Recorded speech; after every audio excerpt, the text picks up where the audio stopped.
ಹಾಗೆ ಸತ್ಯಬೋಧ ತೀರ್ಥ ಶ್ರೀಪಾದಂಗಳವರು ರಾತ್ರಿ ಸೂರ್ಯನನ್ನು ನೋಡಬೇಕು ಅಂತಂದಾಗ ರಾತ್ರಿ ಕೂಡ ಅವರಿಗೆ ಸೂರ್ಯ ಕಂಡನಲ್ಲ. ಯಾಕೆ ಕಂಡ ಅಂದರೆ ಒಂದೇ ಕೆಲಸ ಮಾಡೋರು, ಅವನೂ ಕತ್ತಲೆಯನ್ನು ಕಳೆಯುವವನೇ, ಇವರೂ ಕತ್ತಲೆಯನ್ನು ಕಳೆಯುವವರೇ.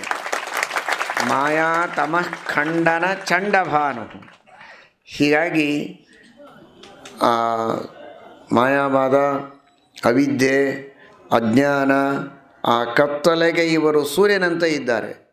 ಅಜ್ಞಾನವೆಂಬ ಕತ್ತಲೆಯನ್ನು ಕಳೆದು ಜ್ಞಾನವೆಂಬ ಬೆಳಕನ್ನು ಕೊಡುವಂತಹ ಸೂರ್ಯರು ಇವರು. ಹೊರಗಿನ ಕತ್ತಲೆಯನ್ನು ಕಳೆದು ಬೆಳಕನ್ನು ಕೊಡುವಂತಹ ಸೂರ್ಯ ಅವ.